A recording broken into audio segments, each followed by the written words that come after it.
Qadatan min lisani yafqahu qawli. Terima kasih kepada pengurusi masjid, Ustaz Tuan Imam Ustaz Zubir. Saya hormati tuan-tuan, datuk-datuk, Tuan Imam, Tuan Kuasa Masjid, pegawai-pegawai Jaib, Nazir, dan barisan panel yang saya hormati.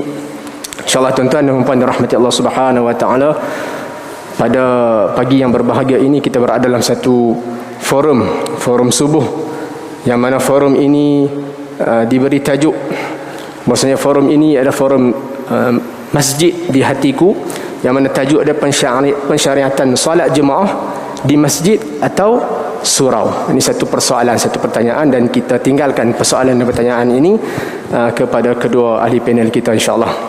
Jadi tuan-tuan dan puan rahmati Allah Subhanahu Wa Taala, pada pagi ini kita datangkan dua ahli panel yang mana tuan-tuan sedia maklumlah, di sebelah kanan saya ini iaitu Al-Fadil Ustaz Amir Ikhwan, KPP, Ketua Penolong Pengarah Bahagian Ta'mir Jabatan Hari Raya Islam Perlis Jaib, Hansat sihat pagi ini. Jadi di sebelah kiri saya iaitu Al-Fadil Dr. Abdul Basir bin Awang, Dekan Fakulti Pengajian Islam KUIP, Kolej Universiti Islam Perlis, yang mana salah satu kolej di bawah Majlis Agama Islam dan Adat Istiadat Melayu Perlis. Jadi tuan-tuan dan puan rahmati Allah Subhanahu Wa Taala, tanpa kita melenggahkan masa, kita pun subuh pun kuai lewat dah kan. Jadi kita nak cuba semaksimum yang mungkin boleh untuk kita huraikan ataupun jelaskan beberapa persoalan yang kita nak berbincangkan. Jadi insya-Allah tuan-tuan dan puan rahmati Allah Subhanahu Wa Taala, kita akan mulakan panel yang berada di sebelah kanan saya ini, iaitu Al-Fadil Ustaz Amir, yang kita nak mohon Ustaz Amir memberi penjelasan kepada kita sedikitlah berkenaan dengan apakah definisi atau perbezaan di antara masjid dan surau ini. Jadi kita persilakan kepada yang berbagai ustaz untuk memberi penjelasan kepada kita. Fadhal Ustaz. A'udzubillahi minasyaitonirrajim. Bismillahirrahmanirrahim. Assalamualaikum warahmatullahi wabarakatuh.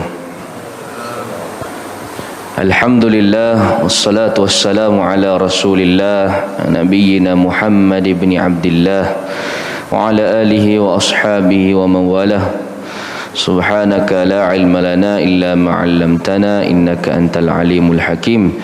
Wa la hawla wa la quwwata illa billahil aliyyil azim. Allahumma salli ala Muhammad wa ala ali Muhammad kama sallaita ala Ibrahim wa ala ali Ibrahim innaka Hamidum Majid.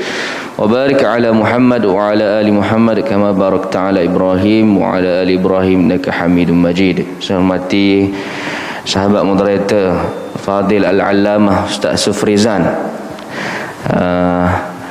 selaku pemudah cara kita pada pagi yang mulia ini, iaitu orang kuat Majlis Agama Islam dan Adat Istiadat Melayu Perlis, MAIPS.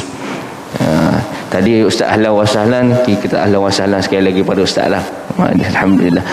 Dan saya segani tuan guru saya sendiri, Dr. Abdul Basir bin Awang, Dekan Fakulti Pengajian Islam di Kolej Universiti Islam Perlis, yang menjadi pakar rujuk kita di negeri Perlis insya-Allah, dan yang diraikan dan juga tidak dilupakan kepada para tetamu Allah SWT, tuan-tuan dan puan-puan. Semalam seraun dah tuan-tuan. Hari ni seraun pula. Semalam saya kuliah kat sini Ustaz. Mari pula dia kata Ustaz ni. Kena pula pagi ni. Walau bagaimanapun insya-Allah pagi ni kita berkongsilah sebuah sedikit santai-santai apakah yang boleh kita sampaikan dan boleh kita garapkan nilai tambah pada pagi ni insya-Allah kenaan dengan solat jemaah, masjid dan juga surau. Tuan-tuan, pertamanya kita syukur pada Allah SWT kerana Allah Taala bagi peluang pada kita dapat menaikkan solat jemaah subuh secara bersama sebentar tadi, mana Nabi SAW sebut dan kita sembahyang subuh secara berjemaah ni faqad annama qamal laila kullah, seperti mana kita telah menghidupkan malam sepenuhnya. Dan orang yang sembahyang subuh pukul 7.30 nanti dia tak dapat dah. Tak? Kita 6.30 ni insya-Allah, walaupun tak sempat lah nak sembahyang witir, sembahyang tahajud tadi contoh kan. Main-main tu orang nak tutup pintu dah, tapi sempat lagi sembahyang subuh berjemaah ni, maka Nabi janjikan faka'an nama qamal laila kullah. Mana kita dah seumpamanya mendirikan solat, mendirikan malam tu sepenuhnya, insya-Allah. Mudah-mudahan Allah Taala golongkan kita dalam keadaan sedemikian. Yang satu hadis yang lain, Nabi SAW sabda kan, siapa yang solat sunat 2 rakaat sebelum subuh, solat sunat fajar, kemudian solat subuh secara berjemaah pula, kemudian tak duduk lama, kemudian dia tidak terus beredar, duduk pula selepas daripada subuh tu sehingga terbit matahari, terbit fajar, kemudian dia duduk pula, dia dirikan pula 2 solat sunat, 2 rakaat solat sunat. Di sini nanti mungkin Dr. Abdul Basir boleh terangkan sikit kan, ada khilaf di antara ulama, siapa nak buat solat sunat tu solat duha pun boleh, ataupun solat isyraq pun boleh. Solat sunat sempurna terbit matahari, mana-mana sahajalah kan, yang penting solat sunat tuan-tuan. Tak boleh tak buat langsung. Tak. Maknanya fadilat dia seperti mana menunaikan haji tamatan. Nabi kata sempurna. Walaupun ada sedikit kritikan pada periwayatannya, kata Tirmizi hadis ini hasan sahih. Jadi tuan-tuan, balik kepada soalan yang diutarakan oleh moderator kita pada pagi ni, apakah perbezaan di antara masjid dan juga surau? Untuk balik semalam ni, biasanya lepas daripada kuliah maghrib semalam, balik sembahyang isyak kena capati dulu. Kena rotinan dulu. Tapi semalam saya balik terus sebab nak study ni. Nak keluarkan nak pederah balik, orang sini kata kan, nak pederah balik, nak cari balik input-input yang boleh dikongsikan pada pagi ni. Jadi apa yang boleh kita kongsikan, bezaan di antara masjid dan surau ni, saya kelaskan ataupun saya bahagikan kepada tiga definisi pengertian. Iaitu yang pertama sekali, sudut pertama kita bahaskan dari sudut bahasa dulu. Kan? Makna apa-apa pun kena faham dari sudut bahasa dulu. Waktu orang tua kita kata reti bahasa. Reti bahasa ni makna kita tahu apa makna dia, apa makna masjid, apa makna surau, sebelum kita menyelam lebih mendalam kepada pengertian di sudut syarak. Pertamanya, kalau kita menurut Kamus Dewan tuan-tuan, menurut kita punya bahasa Melayu ni lah kan, Dewan Bahasa dan Pustaka Kamus Dewan edisi keempat, makna masjid ni iaitu bangunan yang khas, yang mana didirikan untuk tempat orang Islam melakukan solat Jumaat dan juga ibadat-ibadat lain. Tengok, dia ikat dengan solat Jumaat dan juga ibadat-ibadat lain. Masjid pertama sekali syarat dia kena ada bangunan yang khas. Dia bukan angkat kanopi lingkung dengan zinc, tidak. Masjid ni kena ada bangunan. Itu dari sudut bahasa lah. Kedua, dia ikat dengan syarat kena ada solat Jumaat, barulah boleh dinamakan masjid. Ini pada uruf, pada adat orang Melayu kita. Ini Dewan Bahasa dan Pustaka. Dan yang ketiga, ada juga ibadat-ibadat yang lain. Ada pun surau dalam Kamus Dewan edisi yang keempat juga menyatakan tempat beribadat ataupun belajar ataupun menunaikan solat secara umum sahaja. Ada bangunan, tak ada bangunan, ada bumbung, tak ada bumbung, ada kemudahan, tak ada kemudahan, asalkan di situ orang tunaikan solat, ada majlis-majlis ilmu, maka boleh dikategorikan sebagai surau. Yang ini penafsiran dari sudut bahasa. Bila Dewan Bahasa dan Pustaka dia bawa keluar penafsiran ini, maka jelas ataupun boleh kita fahami bahawa secara adatnya difaham begitu. Bila sebut masjid, ada sembahyang Jumaat. Kalau bila sebut surau ni, belum tentu lagi ada sembahyang Jumaat. Sembahyang Jumaat pun belum tentu lagi kan. Mungkin ada, mungkin tiada, tapi ada ditunaikan solat fardu di situ. Baik, yang kedua, dari sudut agama, syarak pengertian. Biasalah kita mengaji agama dia ada tarif pertama sekali dari sudut bahasa, yang kedua dari sudut syarak ataupun istilah. Bagaimana kita nak faham sesuatu ilmu, melalui neraca ataupun pandangan agama kita, iaitu masjid, tuan-tuan. Masjid dan juga surau ni tidak disebut secara khas ataupun secara eksklusif dalam mana-mana kitab dalam agama kita. Dia tak ada wa amma surau, dia tak sebut gitu. Buka lah kitab mana dia tak sebut surau. Dia sebut musalla. Yang dia sebut masjid. Dan kalau kita gostan balik, pergi balik kepada kitab-kitab umdah, kitab-kitab lama kita, dan di antaranya yang disebut kitab yang dikarang oleh Al-Imam Syafi'i rahimahullah, beliau lebih mesra, ataupun ulama-ulama kita ni lebih mesra menyebut dengan istilah sama ada dia guna masjid ataupun dia guna al-jami'. Begitu. Pertama masjid, yang kedua al-jami'. Dia tidak ada surau, dia tidak ada musalla. Dan masjid mungkin kalau nak timbang dengan adat kita ni, masjid dalam kitab-kitab fiqh ni, masjid ni surau lah, tempat dilakukan ibadat.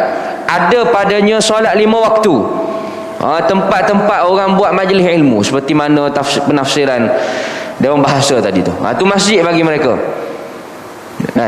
Adapun al-jami' ataupun masjidul jami' ni, tempat yang besar macam kita duduk sekarang ni, iaitu disyaratkan pada dia adanya solat Jumaat. Dan dianjurkan pada al-jami' ataupun masjid besar ni adanya ibadat i'tikaf. Tu yang membezakan di antara masjid dan juga al-jami'.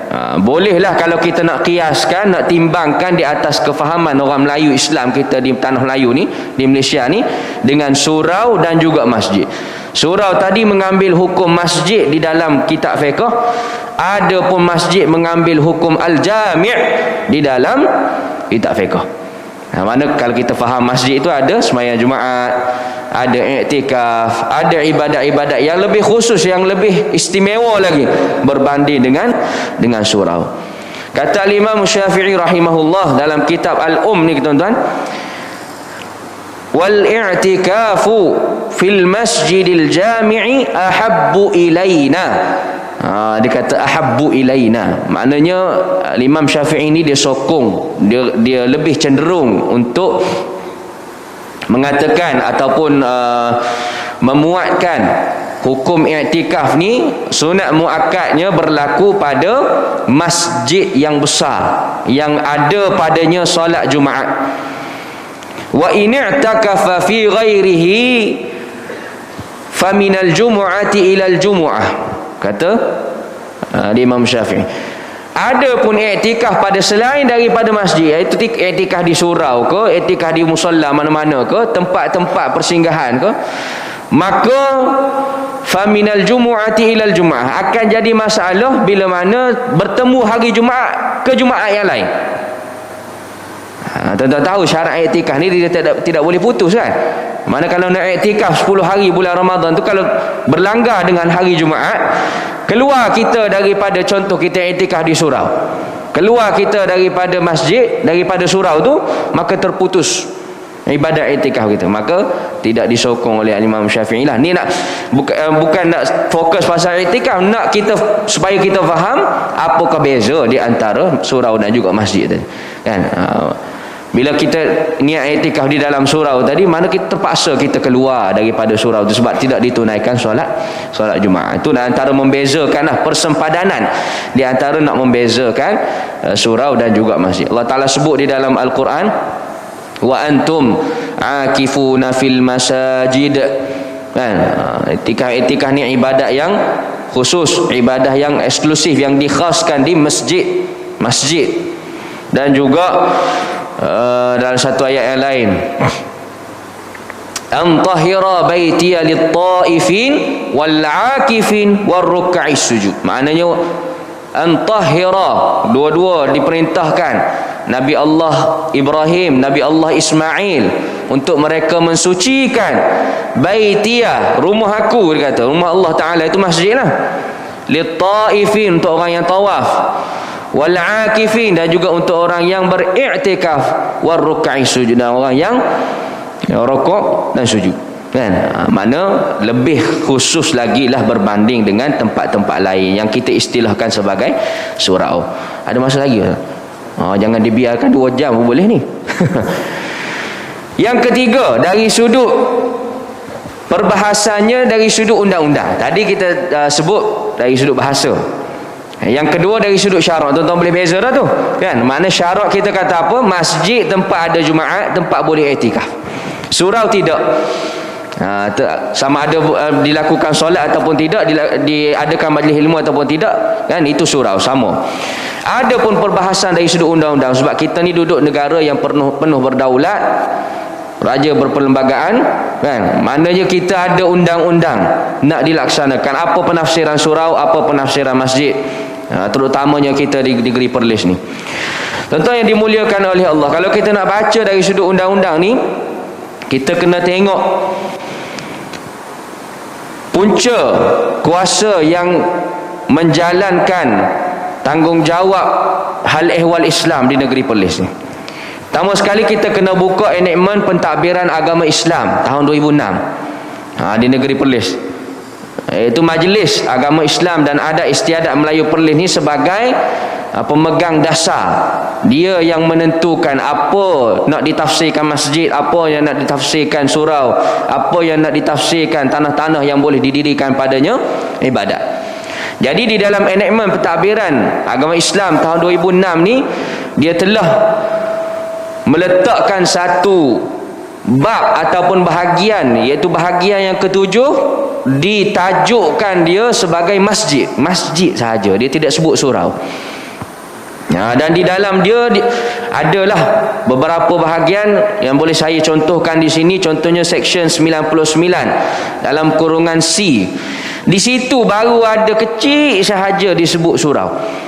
Bukan penafsiran lagi. Dia kata peranan maib ni sekiranya berkeperluan, majlis boleh mempertimbangkan mana-mana bangunan, surau ataupun mana-mana harta tanah ni untuk dijadikan masjid. Itu sahaja. Dalam banyak-banyak enactment tu, situ sahaja yang disebut tentang surau. Dari sudut penafsirannya, minta maaf lah saya sebut kalau ada orang perundangan di sini, dan mungkin kita boleh ambil tanggungjawab ni. Dari sudut penafsirannya tidak dijelaskan ataupun tidak ada detail lanjutan daripada penafsiran masjid itu. Bermakna di negeri Perlis ni, kalau nak hukum tempat semayang tu, kita panggil semua masjid. Tak kira lah dia dirikan atas tanah dia tu wakaf. Apa ni, Tok Nek dia, Tok Nek pula dia kata bagi Tok Wan dia. Tok Wan dia kata aku nak wakaf tanah ni surau lah, mati nanti jadi surau sini, kan?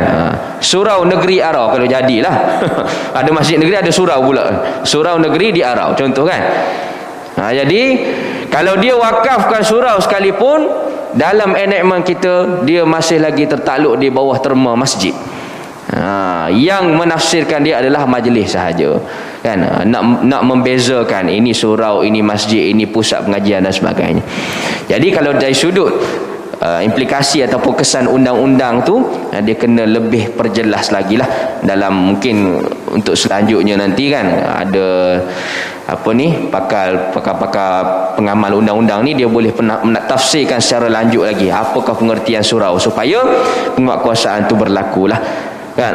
Dia tidak ada, kalau kita tengok dalam peraturan-peraturan jawatan Korea pun tidak dijelaskan apakah maksud surau. Surau ni kena keluasan dia banyak mana, ada jawatankuasa dia banyak mana. Semua tu di bawah tertakluk di bawah terma masjid di negeri Perlis lah. Adapun di negeri-negeri lain saya tak bawa contoh. Kalau kata kita nak tengok sikit pun, kan, kalau di negeri Selangor ke di wilayah persekutuan dia ada surau-surau yang dibenarkan Jumaat, tertakluk kepada fatwa yang berkuat kuasa pada masa itu. Jadi saya kira cukup sekadar itulah, perbezaannya begitu secara kasarnya.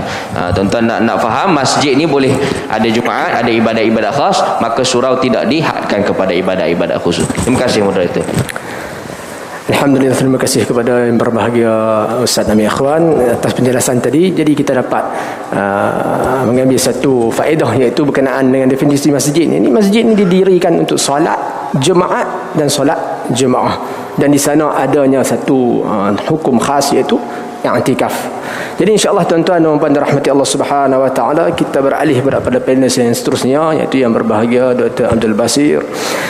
Jadi doktor, kita dah dengar tadi berkenaan dengan definisi surau, definisi masjid dan perbezaan antara keduanya. Jadi kita nak tahu jugalah doktor, adakah di sana terdapat kelebihan ataupun fadilat di antara masjid dan surau, ataupun ada di sana masjid melebihi surau ke, ataupun surau melebihi masjid dan fadilat itu. Jadi insya-Allah ya, kita persilakan kepada yang berbahagia doktor untuk memberi penjelasan dan huraian kepada kita. Fadhal Ustaz. Assalamualaikum warahmatullahi wabarakatuh. Bismillahirrahmanirrahim. Bismillahirrahmanirrahim. Alhamdulillah, salatu wassalamu ala Rasulillah wa ba'du. Yang saya hormati Ustaz Safrizal, moderator forum subuh pada pagi ini. Yang amat dihormati Ustaz Amir, panel forum, Tuan Imam, ahli jurukuasa Masjid Negeri, tuan-tuan, puan-puan yang dihormati sekalian. Alhamdulillah, pertama kalinya kita panjatkan kesyukuran kepada Allah Subhanahu wa taala pada pagi ini dapat sama-sama kita menunaikan tanggungjawab subuh berjemaah, dan seterusnya kita berada dalam majlis ilmu yang kita kira ia adalah satu kewajipan juga, sebab majlis ilmu kita ini adalah untuk mengenali perkara-perkara yang besar dalam kehidupan sebagai panduan kepada kita. Dan kita mengetahui talabul ilm, hadis Nabi SAW, belajar ilmu itu adalah suatu kewajipan ke atas muslim. Selalu juga kita membaca ayat syahidallahu wa annahu la ilaha illa huwa wal malaikatu wa ulul ilmi qa'iman bil qist, yang nak menyaksikan akan Tuhan Allah Subhanahu wa taala sebagai Rabb. Siapa dia? Allah sendirilah. Allah bagi tahu. Yang kedua, al malaikah. Yang ketiga, wa ulul ilm, orang yang diberi ilmu. Jadi moga-moga majlis yang sebegini, tuan-tuan dan puan-puan, menjadikan kita ni orang yang menjadi saksi, menyaksikan Allah sememangnya Rabb yang sebenar. Muslimin muslimat yang dihormati sekalian, jadi saya kira ini pusingan pertama. Soalan yang kedua berkaitan dengan fadilat ataupun kelebihan masjid surau ini. Penjelasan daripada Al-Fadhil Ustaz Amir tadi saya jelas berkaitan dengan dah tentu bila ada dua penakrifan tentang masjid itu, di situ kita dah nampak kelebihan dia. Bila ada dua penakrifan di sini dan dia bukan suatu perkara yang sama, cuma ada isu-isu ataupun perkara-perkara yang maknanya ada dalam masjid ataupun ada dalam surau, yang pastinya dia ada kelebihan yang tersendiri. Muslimin muslimat yang dihormati sekalian, baik, bercakap dengan kelebihan-kelebihan ni, perkara yang pertama, kelebihan yang kita nak rujuk ni adalah yang Nabi SAW ataupun yang Allah sendiri sebut dalam Quran ataupun Nabi SAW sebut dalam hadis-hadis baginda. Yang ni style ahli sunnah wal jamaah. Apa-apa pun bab-bab kelebihan, bab-bab benda ghaib, bab-bab janji ni bukan orang, bukan kita, bukan tok guru, bukan ustaz, tuan-tuan dan puan-puan. Ini mesti daripada sumbernya yang jelas, yang authority, yang berautoriti. Kalau kita rujuk daripada mana-mana, bukan dalam bab fadilat masjid saja. Bab fadilat masjid tak masuk gini. Dalam bab yang lain pun, bila sebut fadilat, bila sebut kelebihan, tuan-tuan dan puan-puan, terutamanya berkaitan dengan benda-benda ganjaran-ganjaran syurga, neraka ke, yang ni tak ada siapa boleh tafsir. melainkan Allah dan Rasul. Kalau ada siapa-siapa buat janji pelik-pelik rujuk pada mana-mana pihak bukan Al-Quran hadis, tuan-tuan puan-puan, mereka tidak ada autoriti dalam bab tu. Bahkan kalau kita ini terpengaruh dengan apa yang dijelaskan itu suatu benda yang musibah, kita sebut musibah kepada umat Islam. Perkara pertama berkenaan dengan fadilah ini, fadilat, kelebihan. Yang duduk dalam masjid ni kalau ditanya dah tentu masjid lah.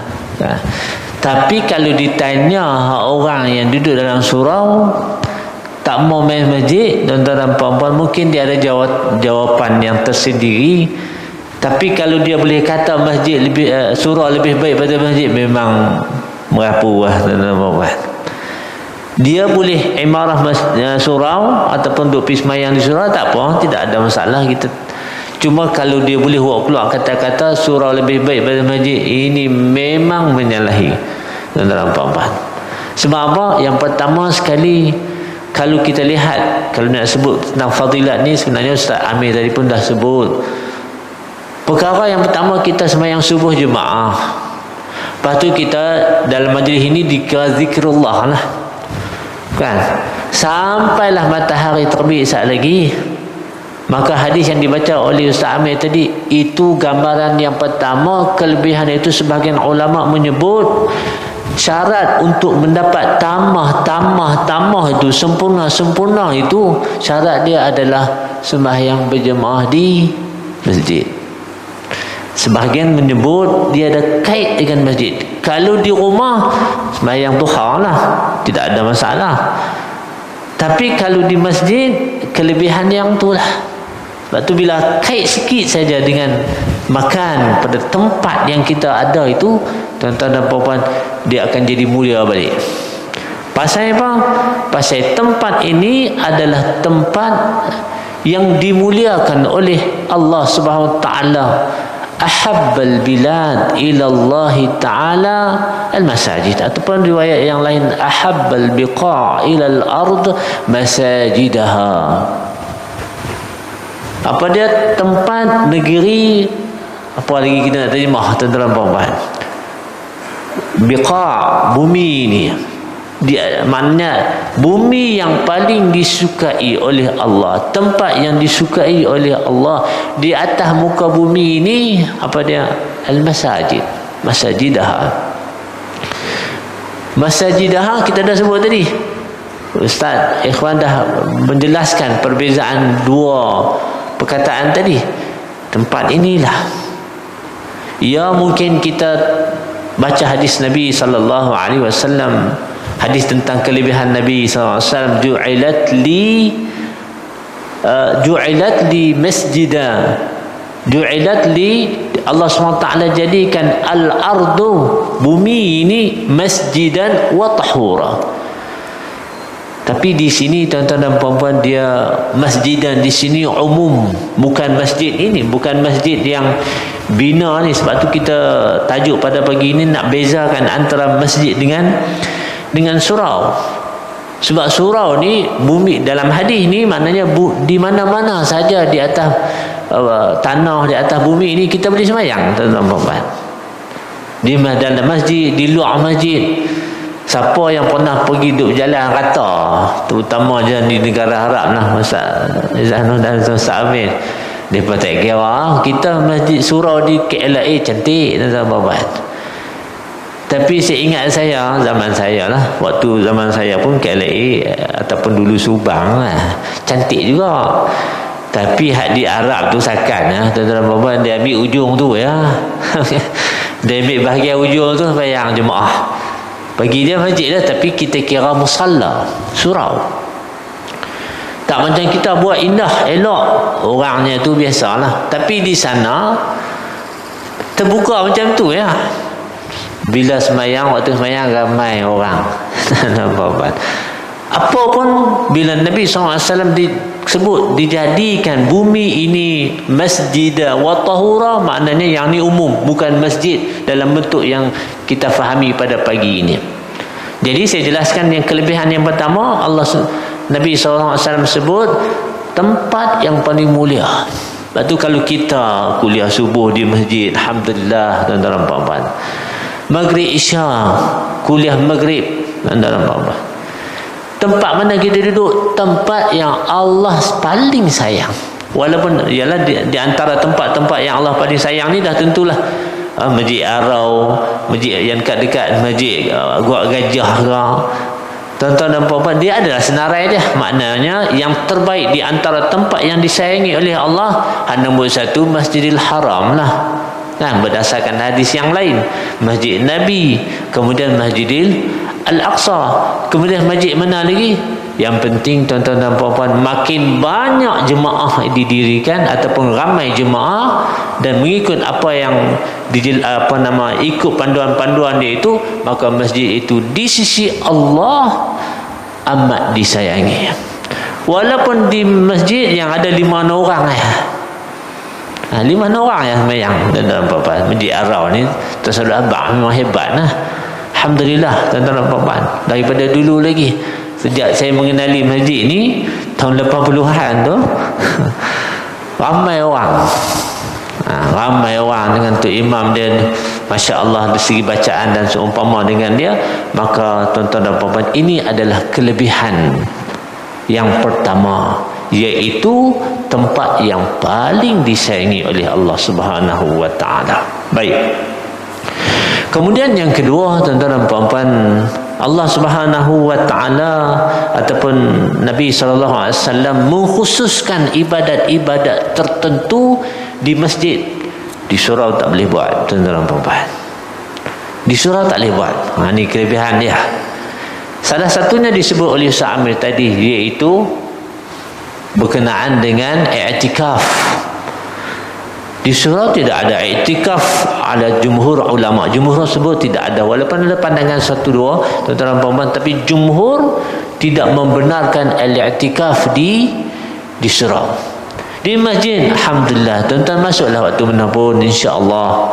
Terutamanya yang kita jumpa ba'iktikaf di dalam bulan Ramadan. Tapi ini kelebihan yang ada pada orang mai masjid. Masuk-masuk saja, masya-Allah, tuan-tuan dan puan-puan. Saya tak mau sentuh ba'iktikaf panjang sebab dah disentuh tadi. Yang seterusnya itu dalam ibadat-ibadat khusus tu adalah satu lagi, tahiyatul masjid. Penghormatan kepada masjid, tuan-tuan dan puan-puan. Berbeza dengan surau. Surau ni kalau kita tengok di antaranya oleh Imam Nawawi, dia syarat, antara yang disyaratkan dia kena wakaf kalau masjid. Kalau surau, kita ada tanah mungkin agak jauh daripada masjid, tuan-tuan dan puan-puan, nak buat surau, buatlah, tapi tanah tak ubah. Hak masjid dia kena ubah, tuan-tuan dan puan-puan. Hak masjid dia kena ubah. Dia syarat dia bukan milik seseorang, dia adalah untuk wakaf. Walaupun dalam geran dia kena bubuh Majlis Agama Islam, ialah kena ada pengurus. Kalau tak ada pengurus, hancur juga lagi. Kan, tanah kita nak wakaf untuk masjid, lepas tu nak wakaf, nak bubuh nama siapa? Tuan-tuan dan puan-puan, dia kena ada juga dalam geran tu. Kalau nama kita, hak milik kita lagi. Kadang-kadang bubuh nama, nak bubuh nama siapa? Jadi peruntukannya kena ada juga untuk pengurusan. Kalau serah, tak apalah, serah kat saya lah, serah kat saya juga. Zaman kita okey, pasal kita arti zaman nak cucu. Ni pun tanah ayah kita juga, balun juga. Sedangkan ayah nak buat masjid, nak memang betul-betul nak wakaf, tapi nama tak ubah. Yang ni masalah.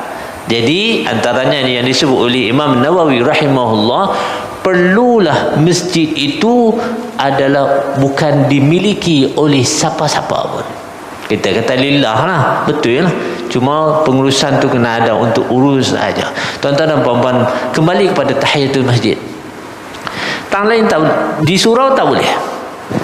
Di masjid, Nabi SAW pesan kepada kita, walaupun amalan ni amalan sunat, kan, tapi dia khusus untuk masjid.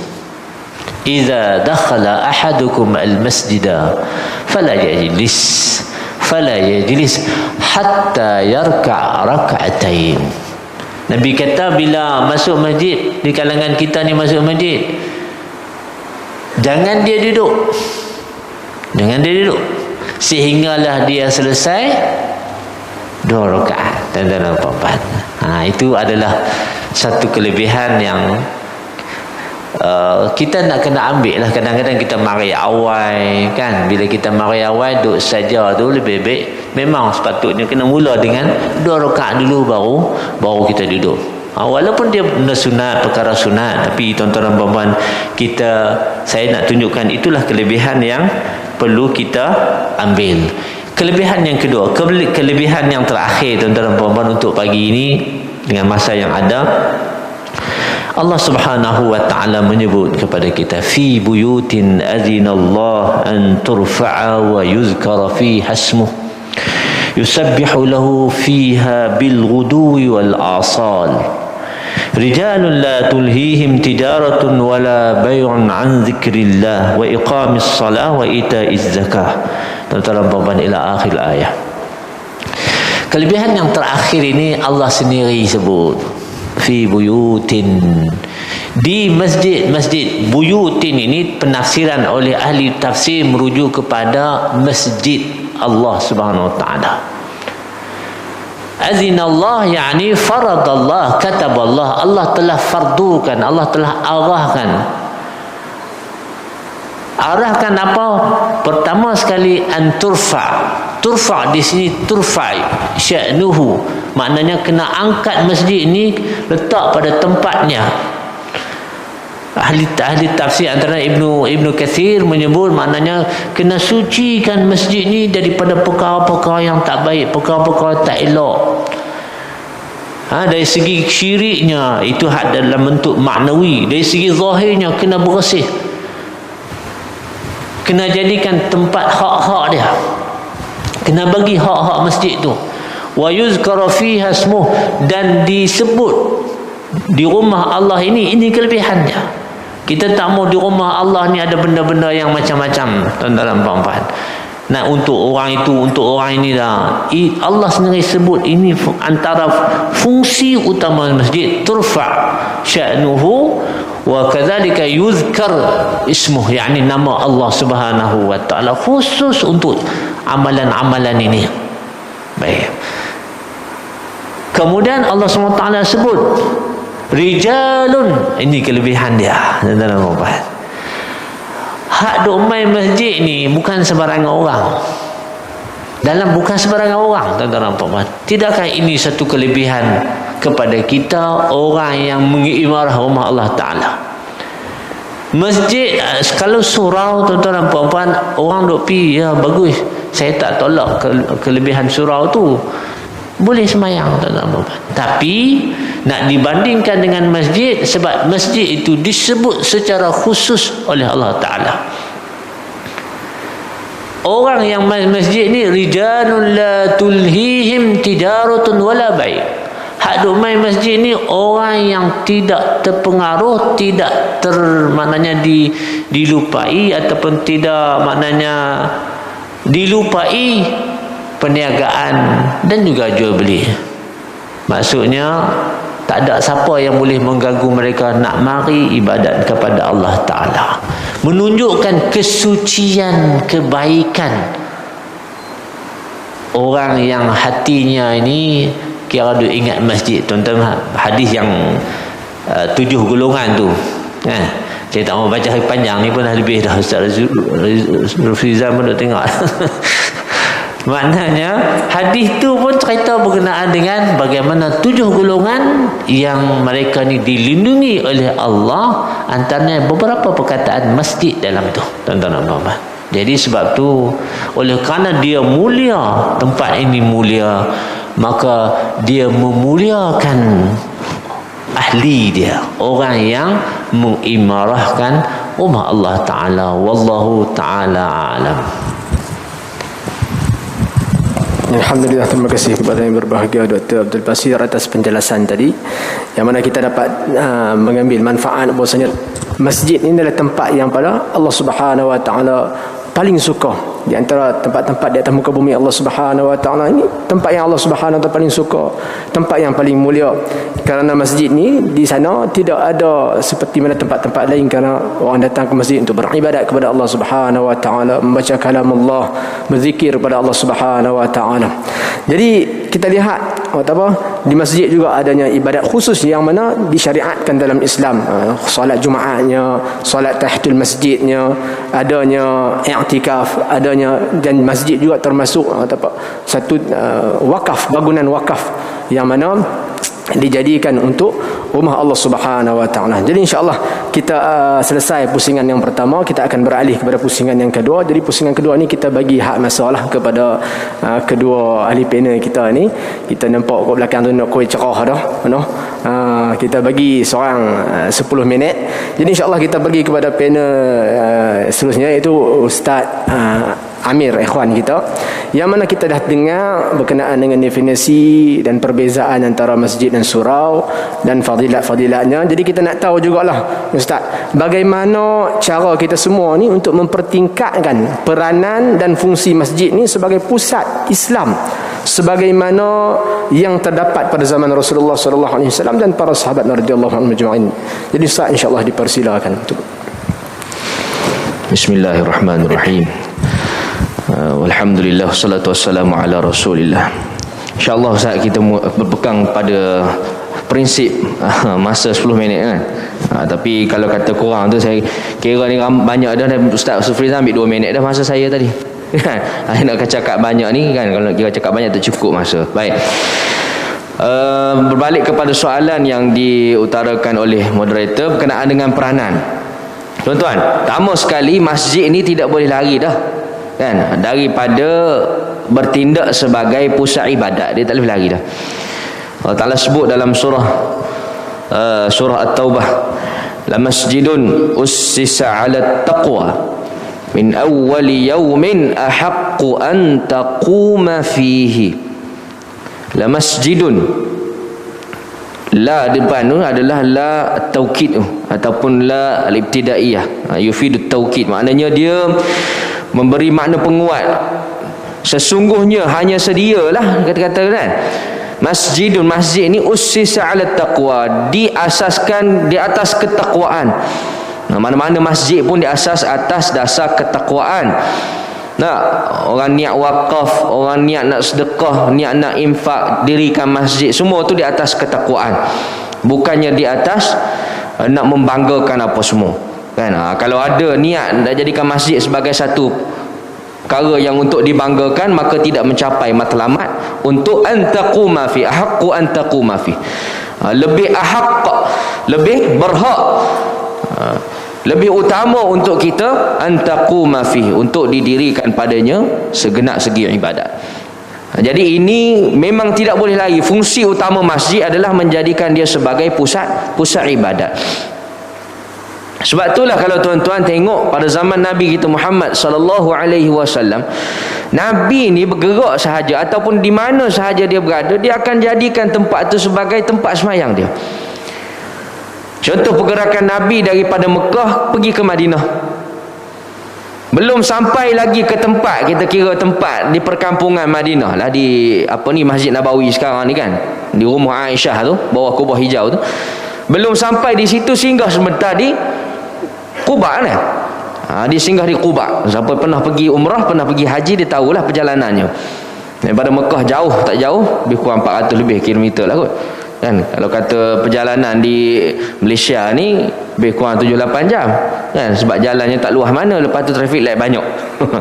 Kalau di Mekah dulu doktor, maknanya pergi umrah tu boleh balik dalam tempoh 2 jam setengah. Saya tak tahu naik buruk ke naik apa. Allahu Akbar. Mana kita pergi umrah malam tu pukul katalah pukul 10 tolak daripada Madinah pergi ke Mekah. Dalam tempoh 4 jam lah naik bas kan, di highway dia luas apa semua. Buat umrah dalam tempoh 2 jam 3 jam, balik pagi tu subuh, sebelum subuh pas sampai dah tuan-tuan. Kata laju tak laju nak bawa kereta di sana lah. Tapi dalam jarak yang jauh, Nabi buat perjalanan dalam jarak yang jauh daripada Mekah sampai ke Madinah. Singgah di Quba, Nabi asaskan masjid. Buat masjid dulu sebagai pusat ibadat. Duduk situ dalam 2-3 hari, Nabi nak bergerak pula ke perkampungan Madinah. Bergerak pada hari Jumaat, pada awal pagi Jumaat. Singgah pula satu tempat lagi, buat satu masjid lagi, dipanggil Masjid Jumaat.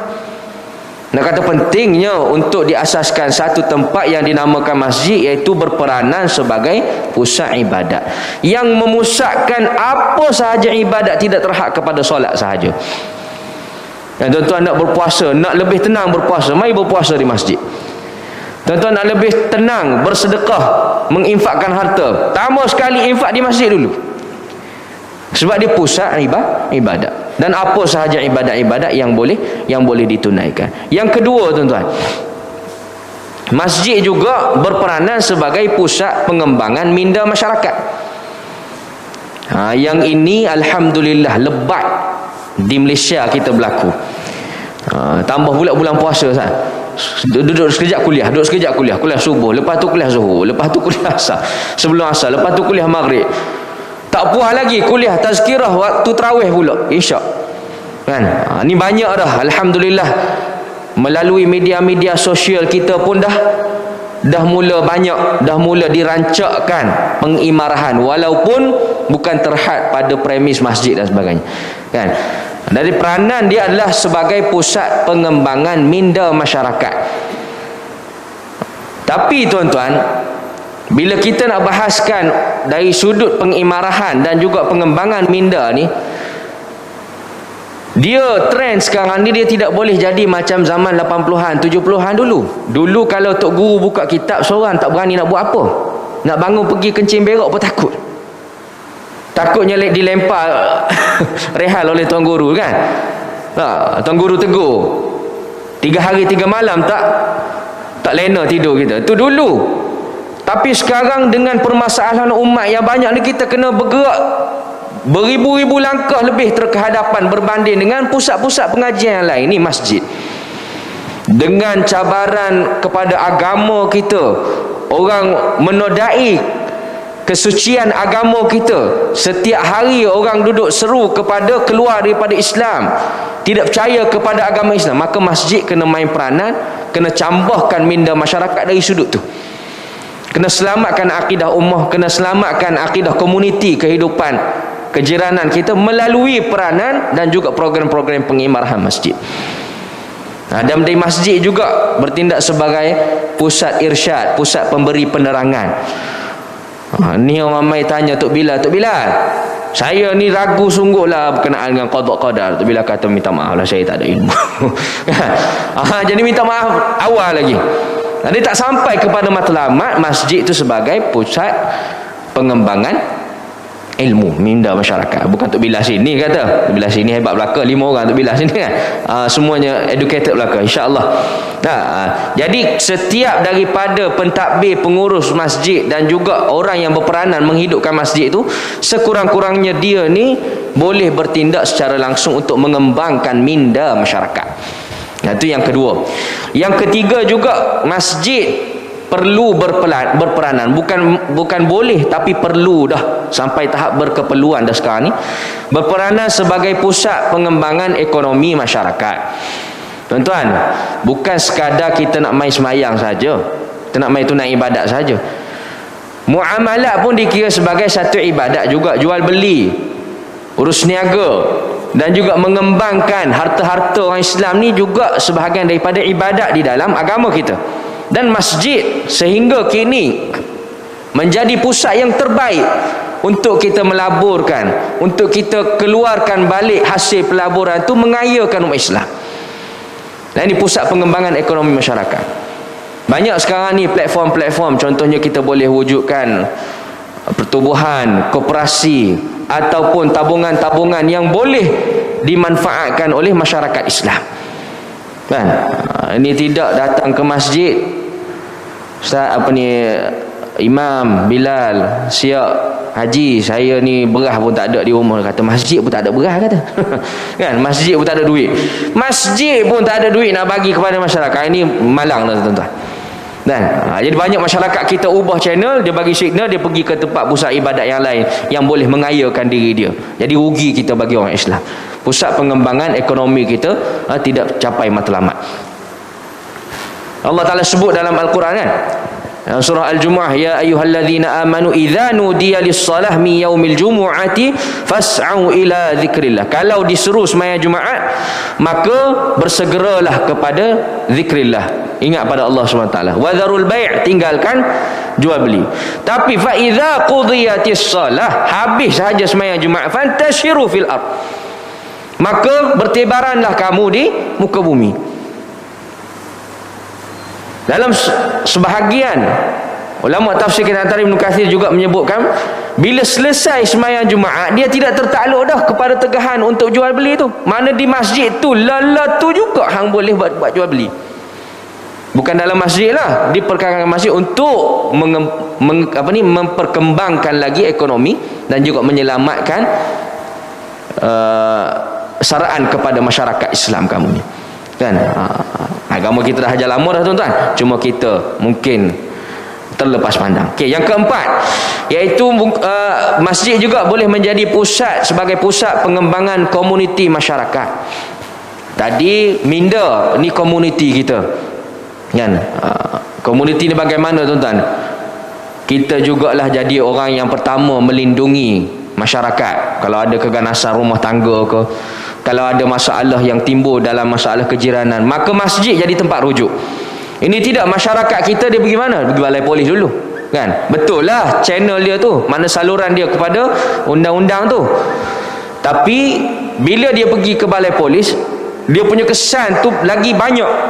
Satunya viral, tular. Wah, ni keluarga ni buat laporan sekian-sekian. Mari pula wartawan kata orang Islam ni bertelagah sesama sendiri dan sebagainya. Rumah tangga tak harmoni dan sebagainya. Kan? Kalau dia mari ke masjid, imam ataupun ulama-ulama yang ada di masjid ni boleh pegang, boleh bagi penerangan kepada dia secara baik, dan boleh menjadi pegawai runding cara pula kepada dia sampai selesai masalah komuniti, maka amat baiklah tercapailah matlamat masjid ni sebagai pusat pengembangan bagi komuniti masyarakat itu sendiri. Dan dia rasa secure, dia rasa selamat. Nak pergi mana? Pergi masjid. Dia rasa selamat. Kalau rasa kena tendang dengan suami, kena tendang dengan suami dia, keganasan rumah tangga, mari ibu-ibu tu di masjid. Kan? Dan yang terakhir, minta maaf saya minta seminit lagi moderator. Nampak moderator pegang mic tu, saya gerung ni. Yang kelima adalah masjid juga merupakan tempat masyarakat menuntut hak dan juga keadilan. Ada sahaja permasalahan yang berlaku, bergaduh, berbalasakan kenaan dengan berebut harta pusaka dan sebagainya, mari rujuk kat masjid. Kan? Mari rujuk ke tempat-tempat yang berautoriti. Nah, ini tidak mereka terpaksa membelanjakan pergi ke pusat-pusat majlis agama apa semua kan. Betul lah saluran tu betul, tapi kita nak memperkasakan bagi masjid ni, kena ada juga kan. Mungkin majlis boleh fikirkan buka booth ke macam mana ke kan, kaunter-kaunter untuk penerangan berkenaan dengan keadilan dan juga menuntut hak ni. Itu sahajalah daripada saya pada pagi ni kan, berkenaan dengan apa yang peranan kita boleh kita lakukan untuk memperkembangkan lagi fungsi masjid. Kembali kepada moderator. Alhamdulillah, terima kasih kepada yang berbahagia Ustaz dan akhwan atas penjelasan kepada kita tadi berkenaan dengan fungsi dan peranan masjid, yang mana kita dapat ambil makluman bahawasanya masjid juga selain daripada tempat pusat ibadat, dia juga pusat keilmuan, pusat dakwah, sebagai pusat irsyad, rujukan kepada masyarakat ini, dan pusat komuniti untuk kita bentuk masyarakat kita, untuk kita bimbing masyarakat kita ke arah satu akhlak yang lebih mulia, dan juga sebagai pusat perkembangan ekonomi Islam. Kita lihat di Masjid Arau, Masjid Negeri Arau ni, alhamdulillah ada koperasi dan ada masjid-masjid lain juga mewujudkan koperasi untuk memajukan lagi, meningkatkan lagi ekonomi umat Islam. Dan untuk makluman tuan-tuan perempuan sekalian, di masjid seluruh Negeri Perlis ni juga Majlis Agama Islam dan Adat Islam Negeri Perlis memberikan dana khas kepada masjid untuk bantuan dakwah bilhal. Dakwah bilhal sebanyak 6,000 tiap-tiap tahun setiap masjid untuk beri bantuan segera kepada asnaf dia tak payah susah-susah pergi ke pejabat, tak ada makanan, tak ada untuk keperluan asas, boleh segera ke masjid yang berdekatan. Cuma kalau dia tak tahu pintu masjid, itu masalah bagi dia. Tu tak tahu, kita tak nak kata lagi kan. Tak kenal imam, tak kenal amir, tu masalah bagi dia. Dia pula kena dekat dengan masjid. Dan kita juga ada juga masjid-masjid yang ambil langkah untuk mereka tukar. Minggu ni kita pergi ke rumah orang untuk berikan. Bila dia pergi ke rumah orang ni nak pi ajak main masjid, pi saja mungkin segi tuan rumah halau, dia buat main makanan, dia buat main ada juga habuan kepada tuan rumah selain daripada kita nak gosok-gosok belakang, kita nak cakap ke dia untuk supaya dia jinak-jinak dengan masjid. Jadi insya-Allah tuan-tuan dan puan rahmati Allah Subhanahu wa taala, kita beralih kepada panel seterusnya, iaitu Dr. Abdul Basir. Jadi kita nak ajukan soalan kepada doktor yang berbagai doktor berkenaan dengan bagaimanakah cara untuk kita ini mewujudkan suasana yang harmoni supaya kita semua ini boleh kembali memakmurkan masjid-masjid di negeri Perlis yang kita sayangi ini. Jadi dipersilakan yang berbahagia doktor untuk memberi penjelasan. Terima kasih Tuan Moderator, tuan-tuan puan-puan yang dihormati sekalian. Saya akan sebut 3 perkara sajalah untuk sesuai dengan masa kita ini. Yang pertama sekali, bila kita melihat kepada kelebihan, kita melihat kepada fungsi masjid, tuan-tuan dan puan-puan, maka tanggungjawab kita untuk mengimarahkan. Dan kita yang lebih penting, kalau ketua rumah tangga, dia kena maklum kepada isteri dia dan juga maklum kepada anak-anak. Sebab fenomena ini bukan kata di Perlis, tempat-tempat lain pun sama ya, lebih kurang. Maknanya apa? Tengok, tuan-tuan boleh tengok pagi, tengok sampai lebih kurang set-set kita ya. Maknanya umur gini-gini. Hak umur yang 15, hak umur 20, tuan-tuan dan puan-puan, mana mereka ini? Jadi sebab tu ya, boleh kita kata boleh sebarkan dakwah melalui media sosial dan sebagainya, tapi hak yang paling utama sekali ibu mak dia pula dah ibu bapa dia lah. Jadi tanggungjawab kita ni kita dah tahu perkara ni jelas, perkara ni memang clear elok, dah tahu kelebihan dan seumpama dengan dia, maka tuan-tuan dan puan-puan, kita nak anak kita sekurang-kurangnya baik macam kita dan lebih baik ataupun lebih baik daripada kita. Jadi kalau nak lebih baik ataupun sama dengan kita, maknanya kena memuliakan, kena hadir, kena mengimarahkan rumah Allah Ta'ala. Pasal kita nak anak baik. Allah kata apa dalam surah Taubah, innama ya'muru masajidallahi man amana billahi wal yawmil akhir wa aqama as-salata wa ataz zakah wa lam yakhsha illallah. Kalau anak kita anak yang baik, dia kena menepati apa yang disebut oleh Allah Ta'ala. Beriman kepada Allah, beriman kepada hari akhirat, orang yang menunaikan solat, zakat, dia tak takut siapa-siapa melainkan Allah Ta'ala. Kita nak macam tu anak-anak kita, tapi kita tak kaitkan masjid ni antara faktor yang utama. Bagaimana kita nak ukur anak kita baik dan dalam perempuan kalau dia tak main masjid, surah pun dia tak pergi? Takkan kita nak kata dia baik? Ya mungkin baik jalan pijak semua tak mampu. Hak tu depan kita, belakang kita gajah pun dia boleh mampu. Jadi kita tak tahu ukuran tu. Jadi sebab tu biarlah ukuran kita, tengok anak kita ni pelan-pelan. Saya bukan suruh paksa, mana pelan-pelan. Sebab oleh kerana benda ni berkait dengan iman, berkait dengan amalan yang diterima Allah, bagus tuan-tuan dan puan-puan. Dan disebut oleh Ustaz Amir tadi pun bahawa maknanya benda yang amat ditekankan oleh Nabi SAW, maka kita pun tekan dalam jiwa anak-anak kita.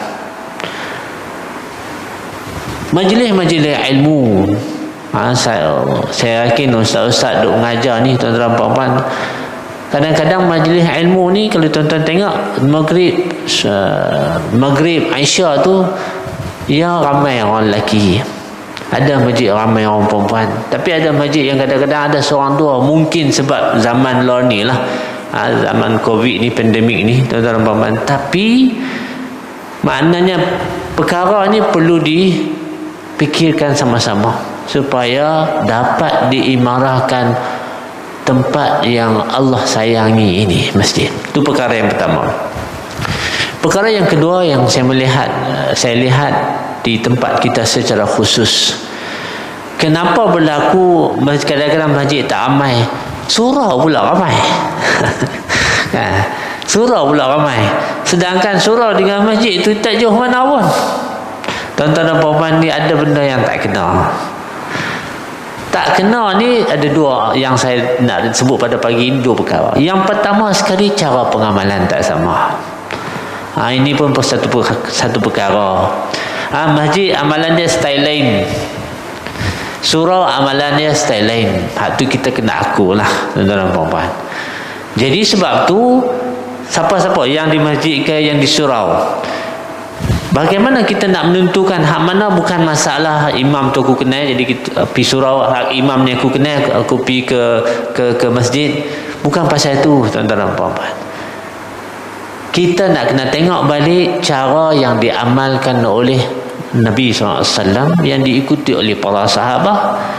Kemudian yang mananya kena ambil kira juga amalan yang disarankan oleh pemerintah. Allah dan Rasul nombor satu, itu tak ada kompromi lah tu. Kemudian kena ambil kira juga pemerintah ini. Pasal itu arahan Allah juga. Jadi sebab tu kalau boleh kita tiadakan pasal yang ni tak ikut selera kita, tuan-tuan dan puan-puan. Ibadat bukan ikut selera kita. Mau tak mau kita kena ikut apa yang telah ditentukan oleh Allah, oleh Rasul, dan juga selagi mana tak menyalahi pemerintah. Ini dalam usaha untuk menyatukan, yang kata masjid tempat bersatu menyatukan ummah. Salah satunya yang ni lah. Kalau duk jadi pasal kes benda-benda khilafiyah ni, tuan-tuan dan puan-puan, hak khilafiyah tu boleh gagah lagi, khilafiyah muktabar, tapi kes hak tak ada khilaf ni, ni tak betul. Saya pernah mengajar di masjid. Saya ingat surau tu nampak daripada masjid, orang surau nampak orang masjid.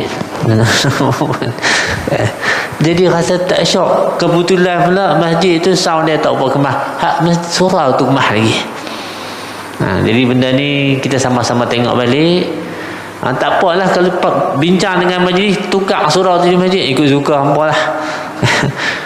Yang pentingnya untuk kita ini, untuk pengimarah, tuan-tuan dan puan-puan, nak kena jaga supaya tempat yang Allah mulia kita muliakan. Bukan bermakna orang yang pergi surau tak baik, tak. Saya pergi surau juga kadang-kadang sebab jauh. Masjid tu agak jauh, kadang-kadang pergi masjid.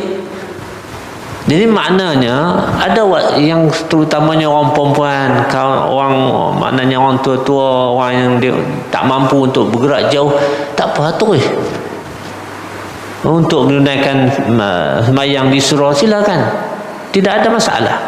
Tetapi bagi mereka, dalam diri kita kena ada satu kefahaman, masjid adalah tempat yang dimuliakan oleh Allah, disayangi oleh Allah, maka kita pun nak kena ada rasa yang sama. Itu yang kedua. Yang ketiga, tuan-tuan dan puan-puan, kes politik. Kes politik. Ini pun satu hal juga. Sebab tu kalau tuan-tuan perasan, negeri Perlis ni, tuan-tuan dan puan-puan, belum, kalau nak ikut lah, kalau saya tak dengar lah, kok ada membenarkan surau tu dibuka, tuan-tuan dan puan-puan. Tapi tuan-tuan dengar, buka dah Ustaz? Tu tak tahu, tu kena tanya majliskan dengan jabatan, wallahualam. Jadi maknanya ada perkara-perkara bila kerajaan, pemerintah tidak membenarkan surau dibuka pada zaman ini, dia mungkin ada faktor yang ketiga, keempat, yang kelima. Salah satunya adalah kita nak usaha, nak ikhtiar supaya jemaah yang boleh mari masjid gagah mailah ke rumah Allah Ta'ala. Supaya bila kita mari masjid ni, tuan-tuan dan puan-puan, tempat yang macam ni, penuh dengan, orang kita kata penuh dengan keimanan ni, penuh dengan kebaikan ni, moga-moga kita mengelak benda-benda yang boleh memecah belahkan, antaranya politik itulah. Biar dalam ni tak apalah, politik nak pangkah ikut suka lah, pangkah siapa pun atas dasar iman dan sebagainya, tapi sembahyang imam yang sama. Sekurang-kurangnya bolehlah duk sembang apa-apa, bertegur siapa tuan-tuan dan puan-puan. Dan ini semua masjid telah menyatukan Aus dan Khazraj, Ansar dan Muhajirin.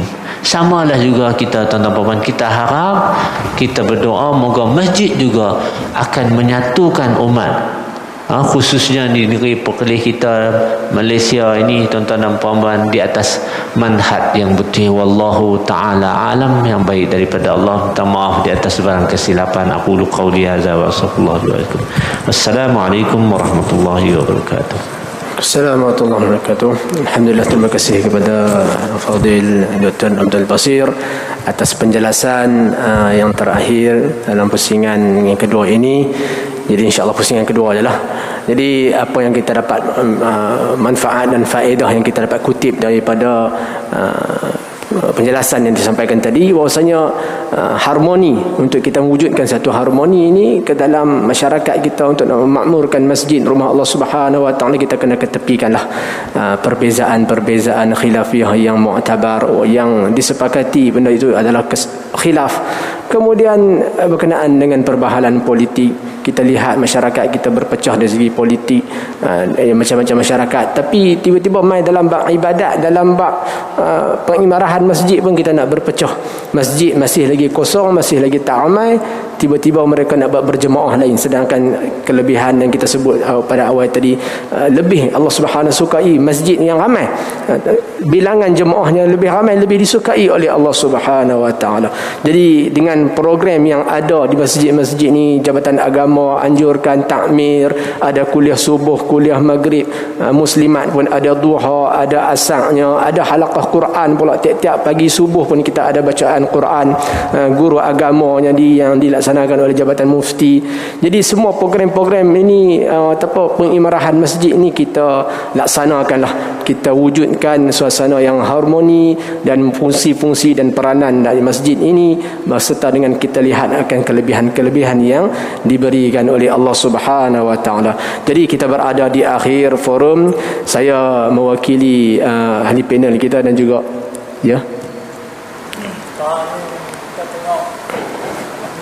soalan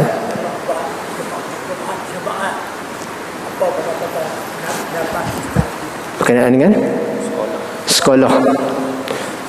Ya, kita boleh serahkan kepada Al-Fadil Ustaz Amir Ikhwan yang mana ada kebenaran khas mungkin. Bismillah. Terima kasih pada Tuan Haji yang bertanya berkenaan dengan sekolah-sekolah yang diberikan kebenaran khas untuk menunaikan solat Jumaat. Jadi buat masa sekarang ni kita tertakluk kepada prosedur. Kita ni hidup, dulu lagi kita diajar, diasuh dengan disiplin, tapi kita sekarang ni terikat dengan disiplin yang lebih ketat. Prosedur yang mana tidak boleh ataupun mengawal pergerakan budak-budak sekolah tu sendiri.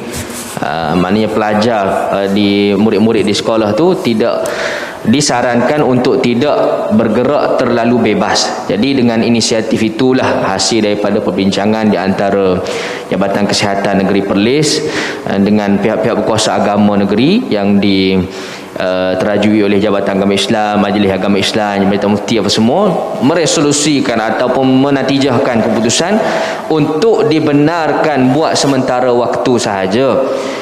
Sekiranya selepas daripada ni pandemik ni berakhir apa semua kan, maknanya prosedurnya dah dilonggarkan, maka kita akan kembalikan semula ke masjid-masjid lah. Jadi untuk waktu ni, tambah pula pelajar-pelajar ni dia berisiko tinggi, risiko keboleh jangkitan dia dengan orang-orang dewasa. Walaupun mereka semua dah kebanyakannya yang masuk sekolah tu dah divaksin, tapi mereka ni masih lagi berisiko tinggi untuk mendapat jangkitan. Itulah. Jadi untuk mengelak daripada kemudaratan yang lebih besar, maka kita ambil kemudaratan yang lebih kecil lah.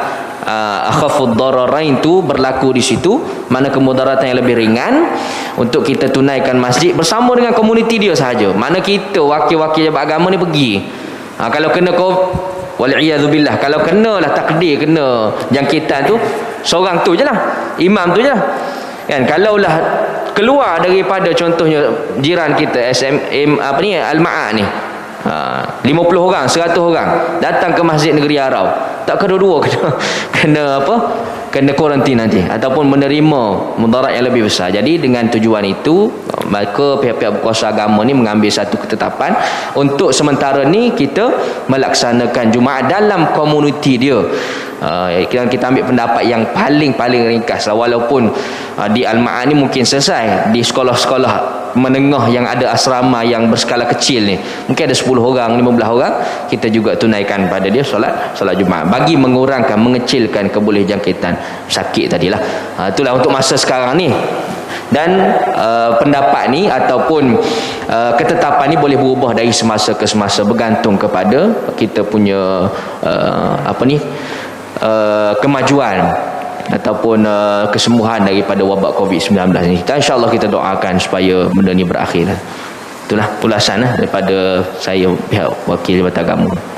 Alhamdulillah, penjelasan daripada Ustaz dan ikhwan berkenaan dengan soalan yang diajukan, pembukaan surau di sekolah-sekolah ini tertakluk kepada prosedur yang ditetapkan oleh KPM lah, Kementerian Pendidikan Malaysia, yang tak membenarkan pelajar yang berada di asrama ini untuk keluar. Ini untuk keselamatan para pelajar juga. Jadi Majlis Agama dan Jabatan Agama hantar imam untuk bertugas di surau-surau, yang mana kalau kita lihat Ustaz Amir Ikhwan ada sebut tadi berkenaan dengan enakmen pentadbiran Islam, polis ni majlis boleh memberi mana-mana surau untuk dibenarkan untuk solat Jumaat. Jadi kita beri kebenaran khas untuk solat Jumaat. Kita Unimed pun ada musalla yang kita berikan kebenaran solat Jumaat, dan ada universiti yang memiliki masjid-masjid UiTM, politeknik yang kita bagi kebenaran untuk solat Jumaat. Jadi kuasa pemerintah Jumaat adalah kuasa pemerintah yang pemerintah boleh berikan kepada mana-mana bangunan, mana-mana tempat untuk melaksanakan solat Jumaat. Jadi insya-Allah pengakhir kepada forum kita ini, saya bagi pihak ahli panel dan juga jawatankuasa masjid memohon maaflah jika ada sebarang kekurangan, kesilapan, terkasar bahasa. Mudah-mudahan kita semua dilindungi oleh Allah Subhanahu Wa Taala daripada segala wabak penyakit, khususnya wabak COVID-19 ini, dan kita diberi rahmat dan ganjaran pahala oleh Allah Subhanahu Wa Taala atas ujian yang diberikan ini. Jadi insyaallah kita berhenti bercakap ini dulu. Aqulu qawli hadza wa astaghfirullahal azim li wa lakum. Assalamualaikum warahmatullahi wabarakatuh.